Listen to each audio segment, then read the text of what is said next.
Olympic দিবস উপলক্ষে Tripura Olympic অ্যাসোসিয়েশনের উদ্যোগে আগরতলা একটি বর্ণাঢ্য র্যালির আয়োজন করা হয়।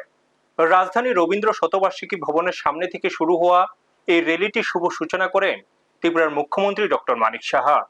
অনুষ্ঠানে উপস্থিত ছিলেন যুব বিষয়ক ও ক্রীড়া মন্ত্রী টিঙ্কু রায়, বনমন্ত্রী অনিমেষ দেববর্মা, আগরতলা পুর নিগমের মেয়র দীপক মজুমদার, বিধায়িকা অন্তরা দেব সরকার এবং আসামের শিলচরের বিধায়ক ডাক্তার রাজদীপ রায় সহ ত্রিপুরা অলিম্পিক অ্যাসোসিয়েশনের কর্মকর্তা ও বিভিন্ন সংগঠনের খেলোয়াড়রা। উদ্বোধনী ভাষণে মুখ্যমন্ত্রী স্পষ্ট জানান যে ত্রিপুরার প্রকৃত ভূমিপুত্র ও স্থানীয় খেলোয়াড়রাই সব ধরনের ক্রীড়া প্রতিযোগিতায় অংশগ্রহণের সুযোগ পাবেন। শহরের বিভিন্ন প্রধান পথ পরিক্রমা করে র্যালিটি পুনরায় রবীন্দ্র ভবনের সামনে এসে সমাপ্ত হয়। ব্যুরো রিপোর্ট, নিউজ তৎকাল 24। এবং প্রাক্তন এমপিও ছিলেন আমাদের রাজদীপ রায় মহোদয়, এখন বিধায়ক শিলচরে, এই বিষয়ে আলোচনা করেছেন।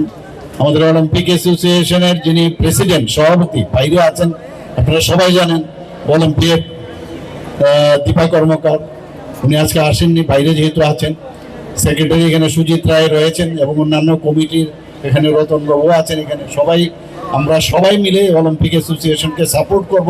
আর ছেলেরা যদি ভালো রেজাল্ট করতে পারে, মেয়েরা যদি ভালো রেজাল্ট করতে পারে, এই অলিম্পিক অ্যাসোসিয়েশনের, ত্রিপুরা অলিম্পিক অ্যাসোসিয়েশনের আমব্রেলা, এর থেকে বড় খুশি আর কি হতে পারে। আমি একজন ক্রীড়া মন্ত্রী হিসাবে আপনাদের সামনে বলতে কোনো দ্বিধা নেই যে মাননীয় মুখ্যমন্ত্রী একজন ক্রীড়া প্রেমী হিসাবে, একজন খেলোয়াড় হিসাবে, তিনি যেহেতু একজন ক্রীড়াবিদ, এর জন্য আমাদের ক্রীড়া ক্ষেত্রে কাজ করতে অনেকখানি সুবিধা হচ্ছে। আপনারা দেখছেন নিউজ তৎকাল 24।